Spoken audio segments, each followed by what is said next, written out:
Em nome do Pai que me criou e do Filho que me resgatou e do Espírito Santo que me santificou, divina vontade, reina na minha vontade. Continuação da leitura do Livro do Céu, volume 15, trecho 11, 23 de março de 1923.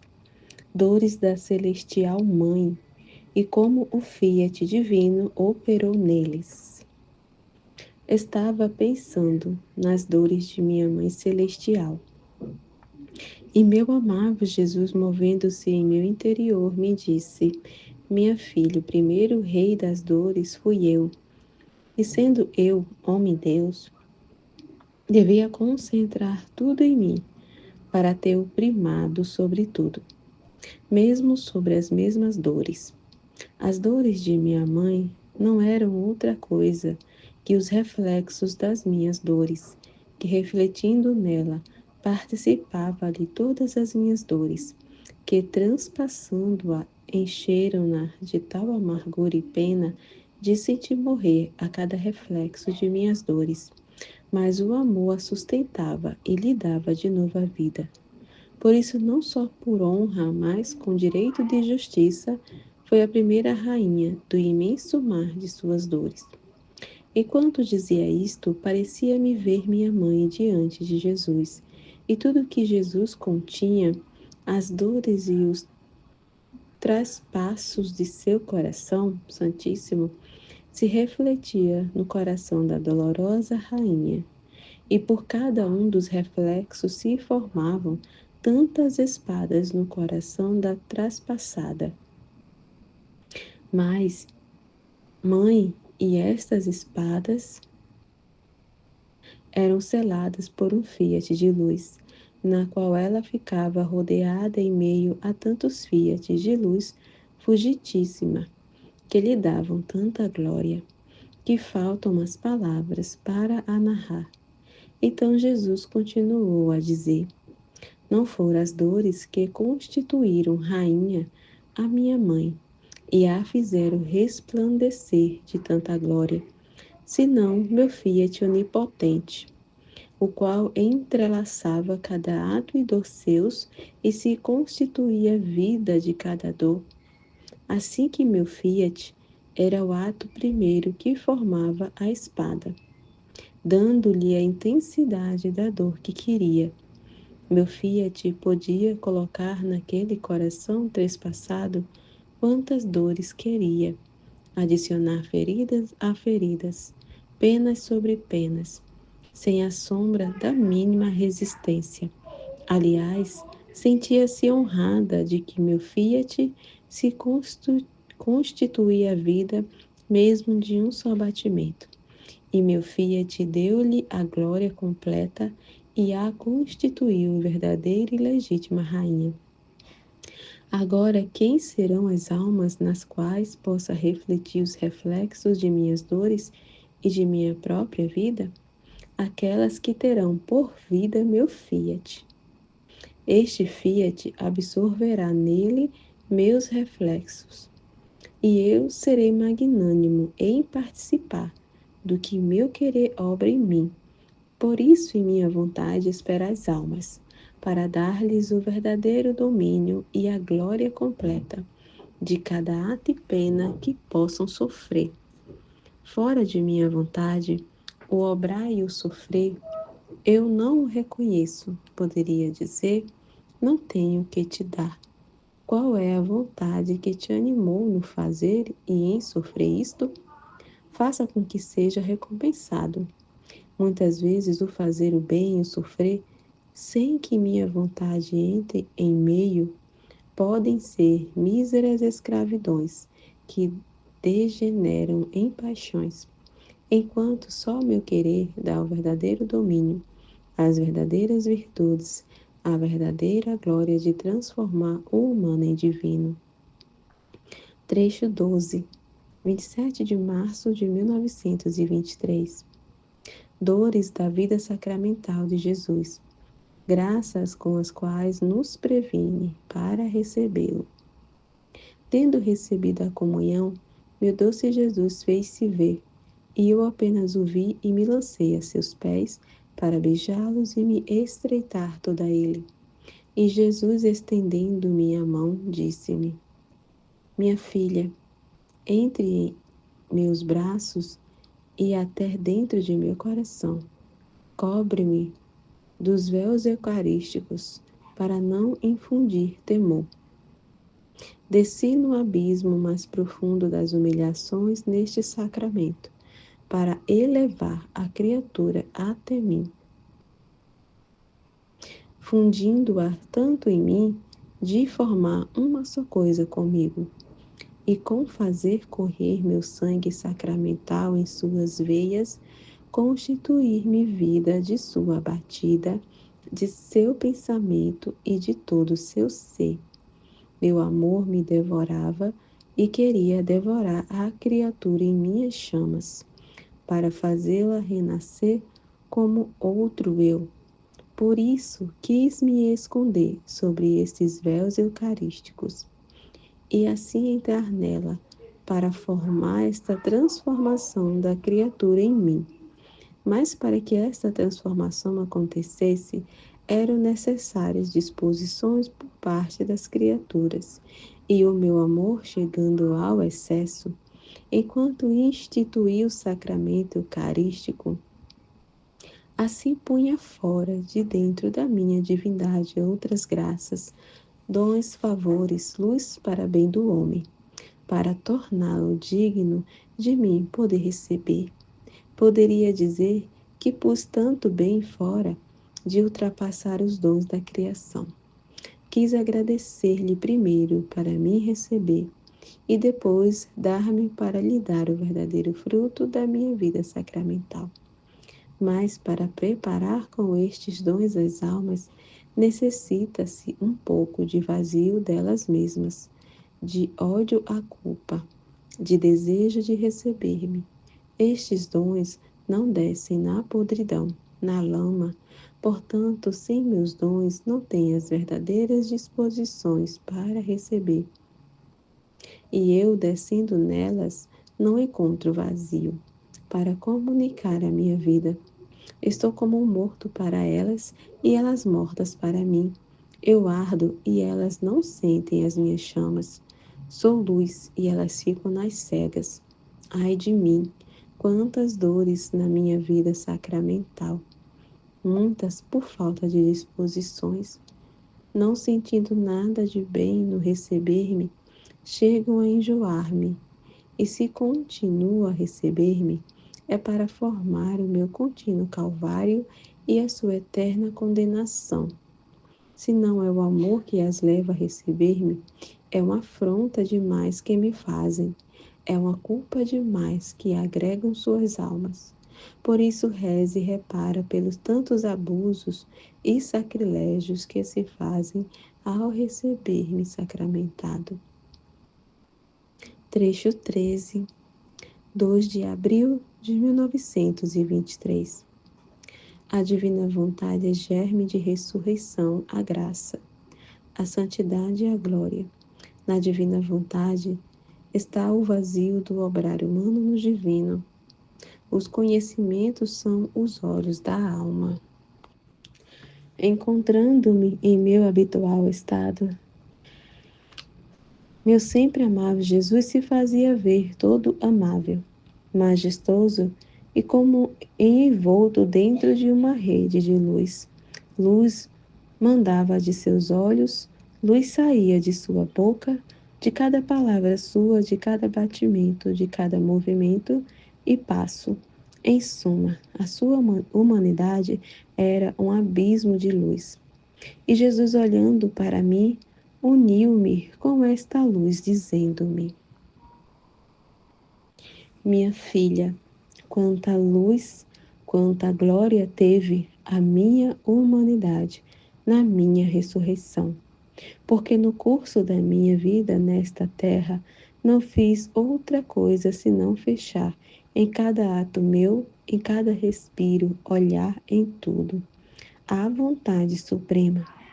E conforme a encerrava, assim o divino querer me preparava a glória, a luz em minha ressurreição, e contendo em mim o mar imenso da luz de minha vontade, não é maravilha que se olho, se falo, se movo, saia tanta luz de mim para poder dar luz a todos. Agora quero acorrentar-te e envolver-te nessa luz, para pôr em ti tantos germes de ressurreição, por quantos atos vais fazendo em minha vontade. Ela é a única que faz ressurgir a alma e o corpo à glória. Ela é germe de ressurreição à graça, germe de ressurreição à mais alta e perfeita santidade, germe de ressurreição à glória. Assim que conforme a alma faz seus atos em meu querer, assim vai encadeando nova luz divina, porque meu querer por natureza é luz, e quem nele vive tem virtude de transformar os pensamentos, as palavras, as obras e tudo o que faz em luz. Depois estava eu a dizer a meu doce Jesus: rezo no teu querer, a fim de que a minha palavra, multiplicando-se nele, tenha por cada palavra de cada criatura uma palavra de oração, de louvor, de bênção, de amor, de reparação. Gostaria que a minha voz se elevasse entre o céu e a terra, absorver em si todas as vozes humanas para dá-las a ti em homenagem à glória, de acordo com tu queres que a criatura se sirva da palavra. Agora, enquanto dizia isto, meu amável Jesus pôs sua boca perto da minha e com seu fôlego, aspirando, absorvia minha respiração, minha voz, meu respiro no seu, e pondo-o como em caminho em seu querer, percorria cada uma das palavras humanas e mudava as palavras, as vozes, segundo o que eu tinha dito, e conforme as percorria, assim se elevavam ao alto para fazer ofício diante de Deus. Em nome de todos, de todas as vozes humanas, eu fiquei maravilhada e lembrando-me que Jesus já não me fala tão frequentemente do seu querer, disse-lhe: diz, meu amor, por que não me falas tão frequentemente do teu querer? Talvez eu não tenha estado atenta às tuas lições e fiel em pôr em prática os teus ensinamentos? E Jesus, minha filha, em minha vontade está o vazio do obrar humano no divino. E este vazio deve ser preenchido por quem vive meu querer. Quanto mais esteja atento a viver em meu querer e em fazê-lo conhecer aos demais, tanto mais cedo será preenchido este vazio, de modo que meu querer, vendo-se mover em si ao querer humano, como regressando ao princípio de onde saiu, sentir-se-á satisfeito e verá cumpridos seus anseios sobre a geração humana, ainda que fossem poucos ou mesmo só, porque meu querer com sua potência pode refazer-se de tudo, mesmo com um só, se não encontra outros, mas é sempre uma vontade humana que deve vir a minha, para preencher tudo que os demais não fazem. Isto me será tão agradável que rasgarei os céus para fazer descer meu querer e fazer conhecer o bem e os prodígios que contém. Cada entrada que faz demais em meu querer me incita a te dar novos conhecimentos sobre ele, a te contar outros prodígios, porque quero que conheça o bem que faz, para que o aprecie e ame o possuí-lo. E eu, vendo que o ama e o aprecia, te o dou em posse. Conhecimento é o olho da alma. A alma que não conhece está como cega àquele bem, aquelas verdades. Em minha vontade não há almas cegas, aliás, cada conhecimento lhes dá um alcance maior de vista. Por isso entra frequentemente o meu querer, alarga teus confins em minha vontade, e eu, assim que veja isto, voltarei a te dizer coisas mais surpreendentes de minha vontade. Agora, enquanto isto dizia, giramos juntos um pouco pela terra, mas, ó espanto, quantos queriam ferir o meu amado Jesus, e com facas, quem com espadas, e entre estes havia bispos, sacerdotes e religiosos, que o feriam até no coração. mas com tal fúria que dava horror, ó como sofria, e se lançava em meus braços para ser defendido. Eu estreitava, lhe roguei que me desse parte de suas penas. Ele me contentou com transpassar meu coração com tal veemência, de sentir todo o dia uma chaga profunda. E Jesus repetidamente voltava a me ferir. Então, na manhã seguinte, sentindo ainda forte a dor, o meu doce Jesus voltou dizendo-me: Deixa-me ver o teu coração. E enquanto o olhava, disse-me: Queres que te cure para te aliviar da dor que sofres? E eu, meu sumo bem, por que queres curar-me? Não sou digna de sofrer por ti? Teu coração está todo ferido e o meu, por comparação ao teu, ó como é escasso meu sofrer. Melhor se a ti te agrada me dê mais penas.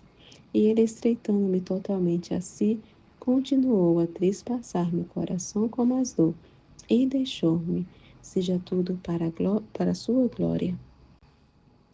Trecho 14, 9 de abril de 1923. Deus é o primeiro movimento de toda a criação, e quem opera no divino querer, opera no primeiro movimento. Sentia-me toda imersa no divino querer e dizia meu doce Jesus: Ah, peço-te que não me deixes sair jamais de tua santíssima vontade. Faz que pense, que fale, que opere, que ame sempre nesse teu amável querer. Agora, enquanto dizia isto, sentia-me circundada por uma luz puríssima e depois vi o meu sumo e único bem e disse-me: Minha querida filha, amo tanto estes atos feitos em meu querer, que assim que a alma entra nele para obrar, a sombra de minha luz a circunda, e eu corro para fazer que meu ato e o seu sejam só. Eu sou o ato primeiro de toda a criação. E sem meu primeiro movimento, todas as coisas criadas ficariam paralisadas, sem força e incapaz de um mínimo movimento. A vida está no movimento. Sem ele, tudo está morto. Portanto, eu sou o primeiro movimento, que dou vida e atitude a todos os demais movimentos. Assim que é o meu primeiro movimento, a criação se põe em movimento.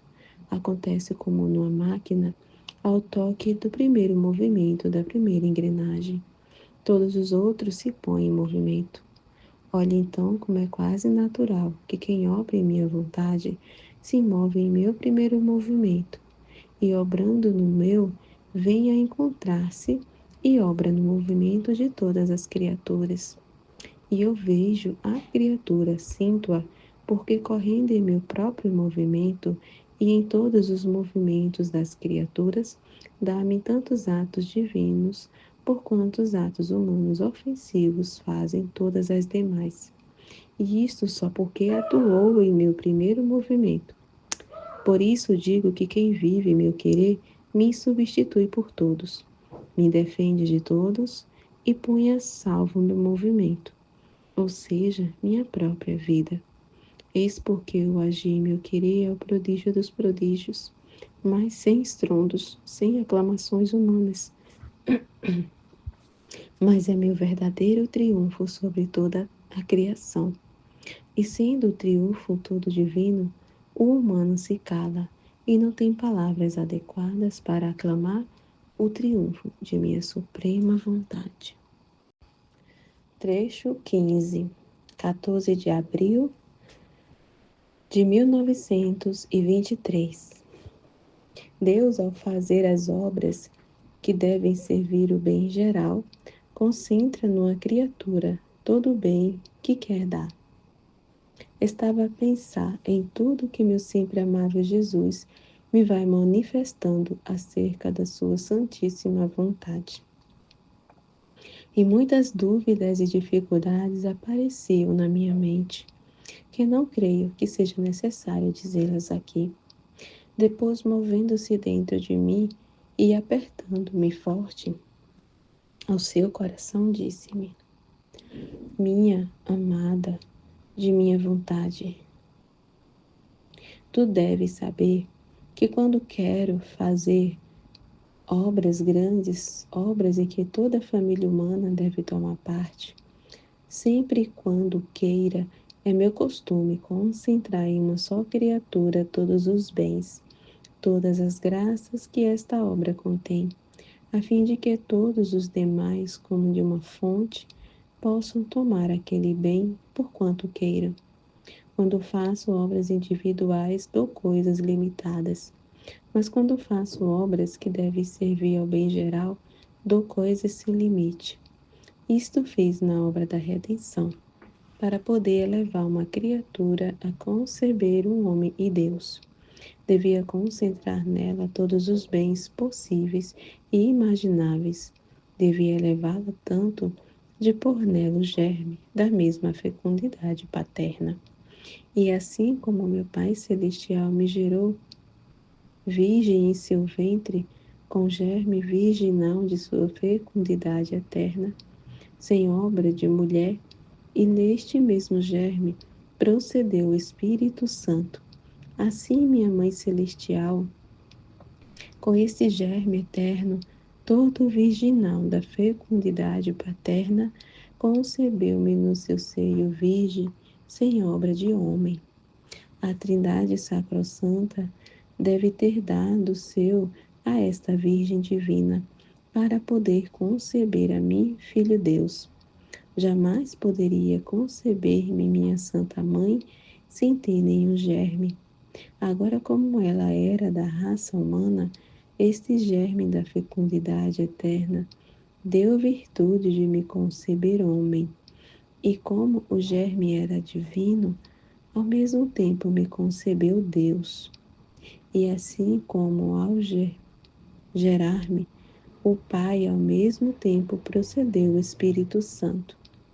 Assim, ao mesmo tempo que me gerou no seio de minha mãe, procedeu a geração das almas. Assim que tudo que ab eterno sucedeu à Santíssima Trindade no céu, repete-se no seio da minha amada Mãe. A obra era grandíssima e incalculável a mente criada. Devia concentrar todos os bens e até a mim mesmo, para fazer que todos pudessem encontrar o que queriam. Por isso, devendo-se a obra da redenção tão grande de atropelar a todas as gerações, quis por tantos séculos as orações, os suspiros, as lágrimas, as penitências de tantos patriarcas, profetas e de todo o povo do Antigo Testamento. E isto eu fiz para prepará-los a receber um bem tão grande e para dispor-me a concentrar nesta celestial criatura todos os bens que todos deviam desfrutar. Agora o que motivou a pedir, a suspirar e etc. a este povo? A promessa do futuro Messias. Esta promessa era como o germe de tantas súplicas e lágrimas.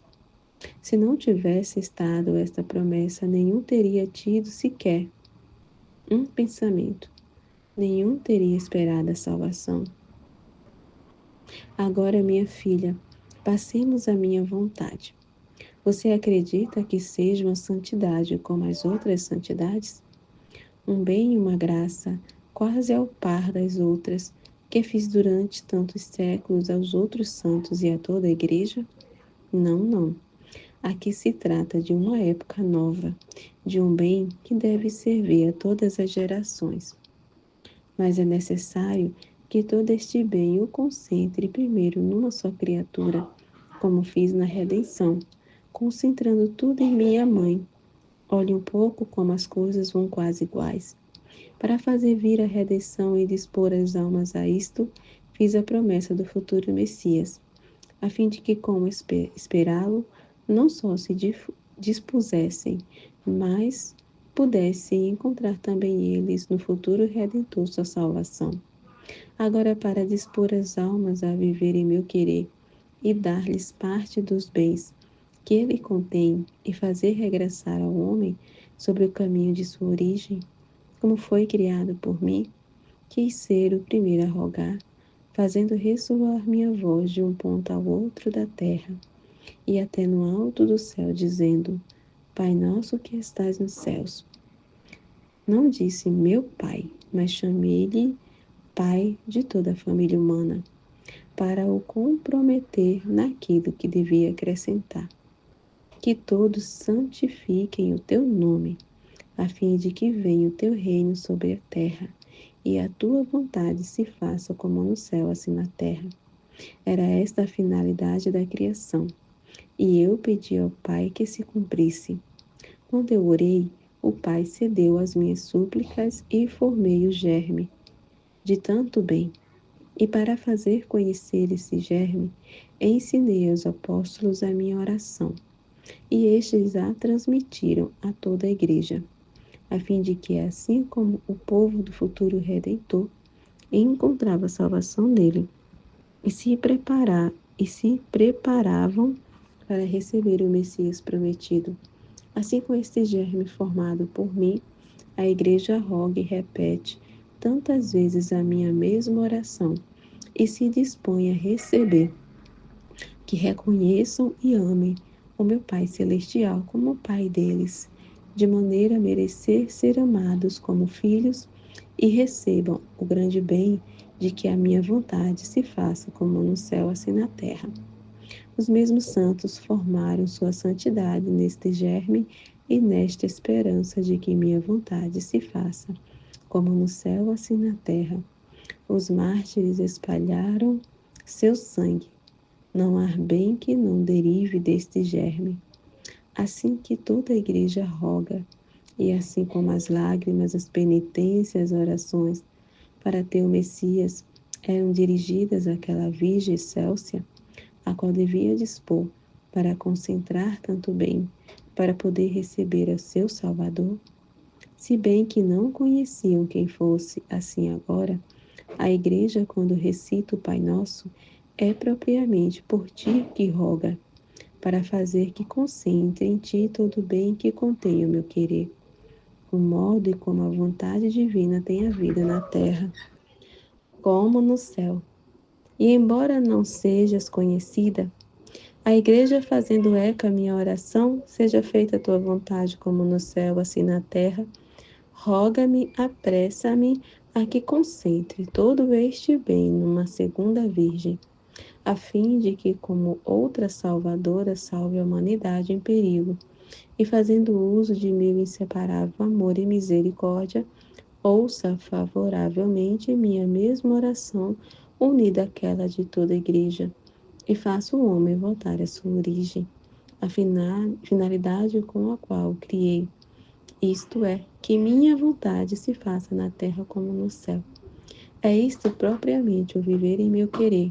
Tudo o que te vou manifestando, a isto te empurra. Nisto te confirmo. Este é o grande bem, o grande fundamento que vou formando em tua alma. E para fazer isto, vou concentrando todas as graças passadas, presentes e futuras que fiz a todas as gerações. Antes as duplico, as multiplico.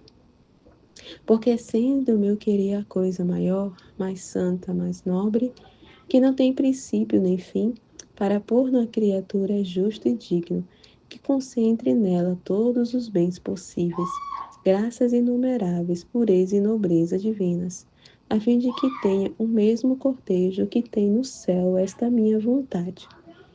É a mesma que operou a redenção, que aqui servisse de uma virgem, quais portentos e prodígio de graças não operou nela? Ela é grande e contém todos os bens, e ao agir como magnânima, e se trata de fazer obras, de fazer bem a toda a humanidade, põe em jogo todos os seus bens. Agora quer servir-se de outra virgem para concentrar sua vontade e dar princípio em fazer conhecer que sua vontade se faça na terra como no céu. E se na redenção quis vir a salvar o homem perdido, a satisfazer por suas culpas, o que era impotente de fazê-lo ele mesmo, a dar-lhe um refúgio e tantos outros bens que a redenção contém. Agora minha vontade, querendo desabafar mais em amor, que na mesma redenção, com o fazer que se faça na terra como no céu, vem dar ao homem seu estado de origem, sua nobreza, a finalidade com a qual foi criado. Vem abrir a corrente entre sua vontade humana, de maneira que, absorvida por esta vontade divina, dominada, lhe dará vida nela e ela reinará na terra como no céu. Trecho 16. 20 de abril de 1923. Deus quer fazer as maiores obras em almas desconhecidas. Estava pensando no que está dito antes, e minha pobre mente nadava no mar da divina vontade. Me sentia como afogada nela. Em muitas coisas me faltam as palavras, em outras, como são tantas, não sei ter ordem e me parece que as ponho como desconectadas sobre papel. Mas Jesus parece que me tolera. Basta que as escreva, e se não faço, repreende-me dizendo: cuidado, que não são coisas que devem servir a ti só, mas devem servir também aos demais. Agora pensava entre mim: se Jesus ama tanto que este modo de viver no divino querer seja conhecido e que deve ser uma nova época que tanto bem deve trazer, de ultrapassar os mesmos bens da redenção, podia falar ao Papa, que, como cabeça da Igreja, tendo autoridade sobre ela, poderia influenciar rapidamente os membros de toda a Igreja para fazer conhecer esta celestial doutrina e levar este grande bem às gerações humanas, ou a qualquer outra pessoa com autoridade. Esta seria mais fácil, mas a mim, pobre ignorante, desconhecida, como poderei fazer conhecer este grande bem? E Jesus, suspirando e apertando-me mais forte a ele, disse-me: filha queridíssima, ao meu supremo querer, é meu costume fazer minhas maiores obras em almas virgens e desconhecidas. E não só virgens de natureza, mas virgem de afetos, de coração, de pensamentos, porque a verdadeira virgindade é a sombra divina. E eu só, a minha sombra, posso fecundar as minhas maiores obras. Também nos tempos em que vim redimir, estavam os pontífices as autoridades. Mas não fui ter com eles porque a minha sombra não estava neles. Por isso eu escolhi uma virgem desconhecida a todos, mas bem conhecida por mim. E se a verdadeira virgindade é minha sombra, escolhê-la desconhecida era o zelo divino, que amando-a toda para mim, a fazia desconhecida a todos os demais. Mas, contudo, e que esta Virgem Celestial era desconhecida, eu me fiz conhecer, fazendo-me caminho para fazer conhecer a todos a redenção. Quanto maior é a obra que quero fazer, tanto mais vou cobrindo a alma com a superfície das coisas mais ordinárias. Agora, as pessoas que você diz, sendo pessoas conhecidas, o zelo divino não poderia manter sua sentinela e a sombra divina.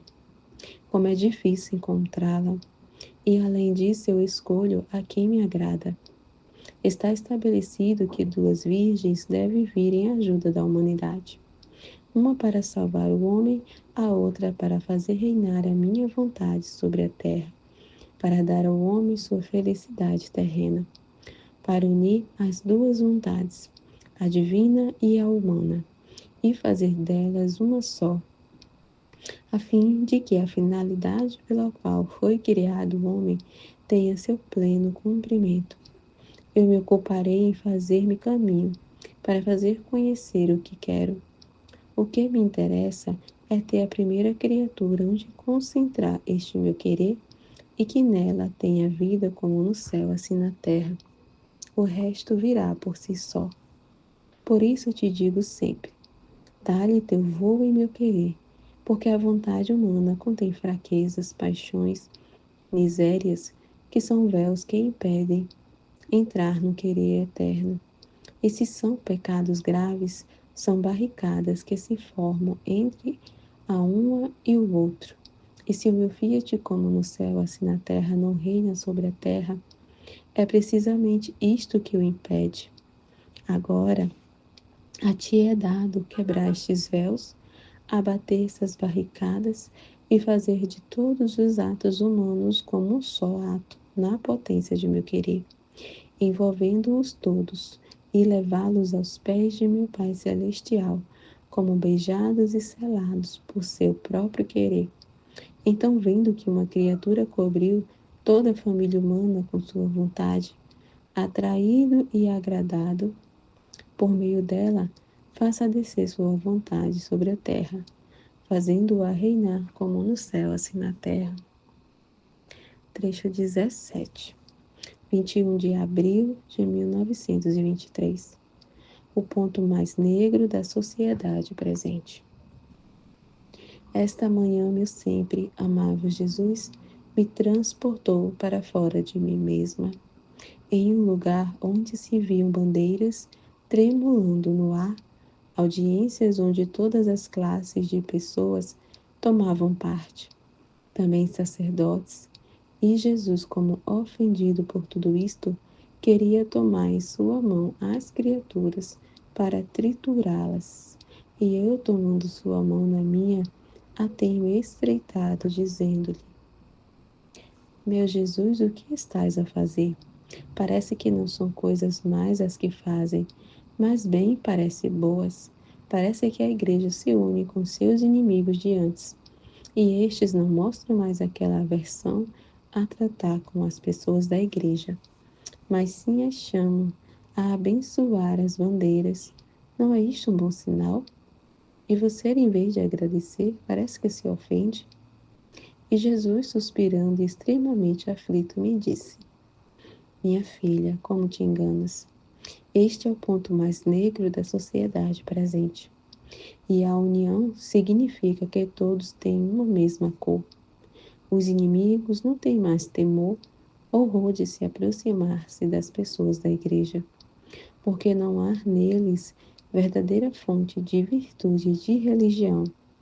É mais, alguns celebram o divino sacrifício, sem crer na minha presença.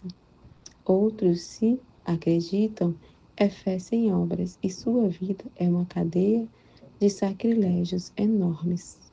Portanto, que bem podem fazer se não têm neles? Como podem chamar ao cumprimento de verdadeiro cristão, fazendo conhecer que grande mal é o pecado, se falta neles a vida da graça? Com todas as uniões que fazem, já não há homens que cumpram o preceito.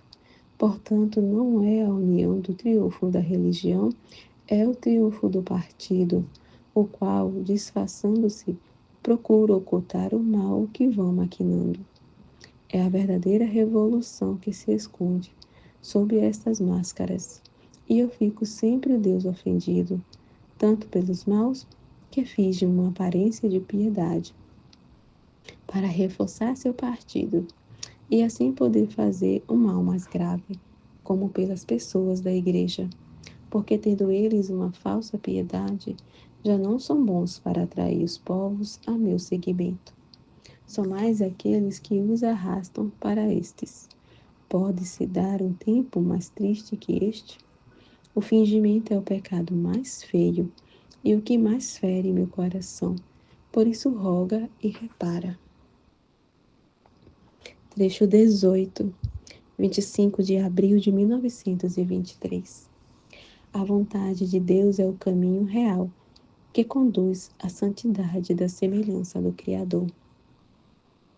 Luísa, continuando de onde ficou Adão, Deus a constituiu como cabeça de todos e portadora da felicidade e bens que haviam sido atribuídos a todos.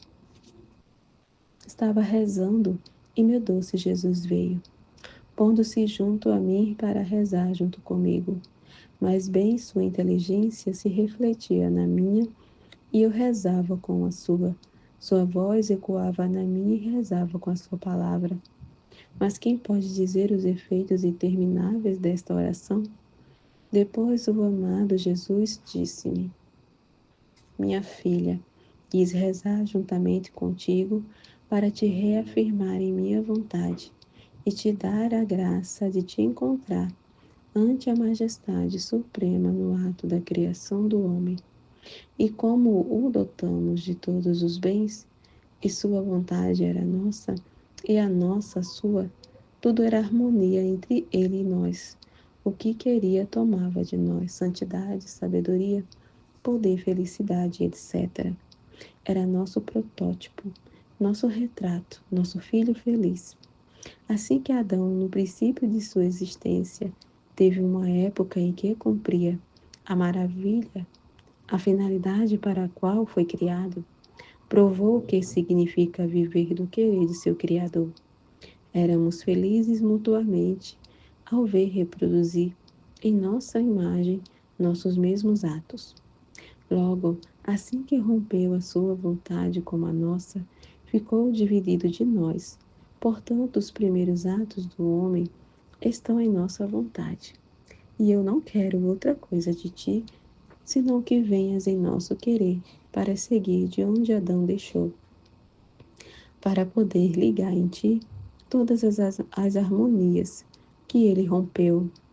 E assim como esta primeira criatura, tendo sido criada por nós como cabeça de toda a família humana, com subtrair-se de nosso querer, levou à infelicidade a todos. Assim tu convira a continuar de onde ele deixou, constituímos-te como cabeça de todos, e, portanto, portadora daquela felicidade e bens que tinham sido atribuídos a todos se tivessem vivido em nosso querer.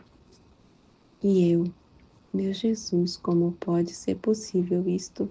Se convir tu mesmo sobre a terra a redimir-nos e a sofrer tantas penas, não se adquiriu a felicidade que o primeiro homem perdeu para si e para todos. Como pode ser agora que, ao me vincular em teu eterno querer, possa restituir esta felicidade perdida? E Jesus, minha filha, todos os tempos estão em minhas mãos. Dou a quem quero e para isso me sirvo de quem quero. Muito bem poderia ter trazido a felicidade que contém minha vontade sobre a terra, mas não encontrei nenhuma vontade humana que quisesse fazer vida perene na minha, para retomar os vínculos da criação e dar-me novamente todos os atos do primeiro homem, como se os tivesse feito todos com o selo da vontade suprema, e por isso pôr à disposição de todos a felicidade perdida. É verdade que estava a minha amada mãe, mas ela devia cooperar junto comigo à redenção. Além disso, o homem era escravo aprisionado por suas mesmas culpas, doente e coberto de chagas, as mais asquerosas, e eu, como pai amante, vinha a desembolsar meu sangue para resgatá-lo. Vinha como médico a curá-lo, como professor a ensinar-lhe o caminho, o meio para não deixá-lo precipitar no inferno. Sobre enfermo, como poderia ter se espaçado nos eternos voos de meu querer, se não sabia caminhar? Se eu tivesse querido dar a felicidade que contém minha vontade, teria sido como dá-la aos mortos e fazê-la pisotear. O homem estava indisposto para receber tanto bem e por isso quis ensinar a oração para dispô-los. E me conformei em esperar outras épocas, deixar passar séculos e séculos para fazer conhecer o viver em meu querer, para dar o princípio a esta felicidade. E eu, meu amor, se com a tua redenção nem todos se salvam, como pode a tua vontade dar a todos essa felicidade? E Jesus, o homem será sempre livre, não lhe tirarei jamais os direitos que lhe dei ao criá-lo. Só que na redenção vem abrir tantos caminhos, sendas, atalhos, para facilitar a salvação. A santidade do homem, com a minha vontade, vem abrir o caminho real e direto que conduz à santidade da semelhança do seu Criador e que contém a verdadeira felicidade. Mas apesar de tudo isto, serão sempre livres de ficar, quem no caminho real, quem nos caminhos e quem fora de tudo, mas estará no mundo que agora não há. A felicidade do fiat voluntas tua, como no céu, assim na terra. O homem fez os primeiros atos em meu querer e depois se subtraiu. Por isso arruinou tudo. E como era a cabeça de todos, juntos se arruinaram os membros. Minha humanidade formou o plano de todos os atos humanos na vontade divina. Minha mãe me seguiu fielmente. Assim que tudo está preparado, agora não se necessita outra coisa que outra criatura que, querendo viver perenemente neste querer, venha tomar a posse do plano feito por mim e abre-se caminho real a todos, o qual conduz à felicidade terrena e celeste. Trecho 19. 28 de abril de 1923. Luísa deve pisar a cabeça infernal. Viver no divino querer é o triunfo completo do Criador sobre a criatura. A finalidade principal da vinda de Jesus à Terra foi que a vontade divina triunfe sobre a vontade humana. Sentia-me como imersa na luz interminável da eterna vontade. E meu doce Jesus me disse: minha filha, minha divindade não tem necessidade de obrar para fazer sair suas obras. Basta só amá-las. Assim que quero e faço. As obras maiores, mais belas, saem fora só com o que as queira. Em troca, a criatura, embora as quisesse, se não trabalha, não se move, nada faz. Agora, para quem faz seu meu querer e vive nele como em sua própria morada, vem-lhe comunicado, quanto à criatura é possível o mesmo poder. Enquanto dizia isto, sentia-me puxar para fora de mim mesma e encontrava debaixo dos meus pés um feio monstro que se mordia todo pela raiva.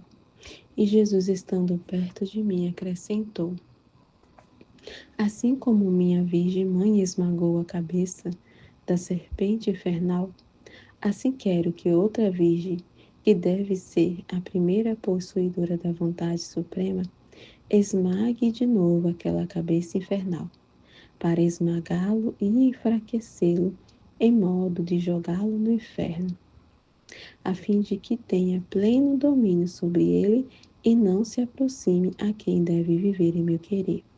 Por isso, ponha seu pé sobre sua cabeça e fixe-o.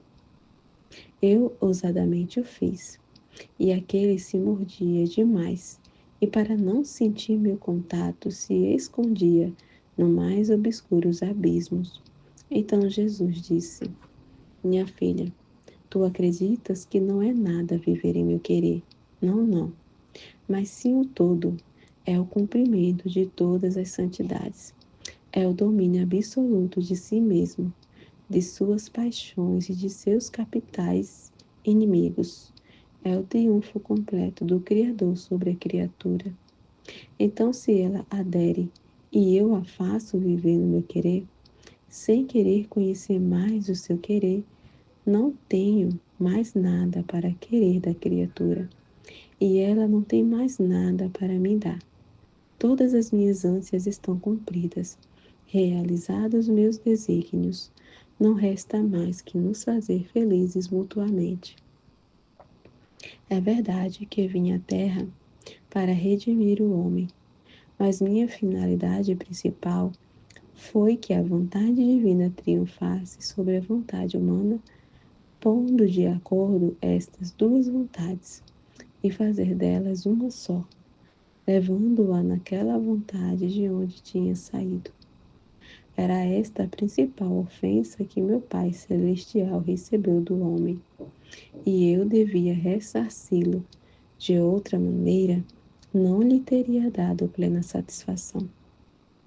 Mas para obter a primeira finalidade, devo primeiro por fora a segunda, isto é, salvá-lo, dar-lhe a mão, porque estava caído, lavá-lo da lama em que jazia.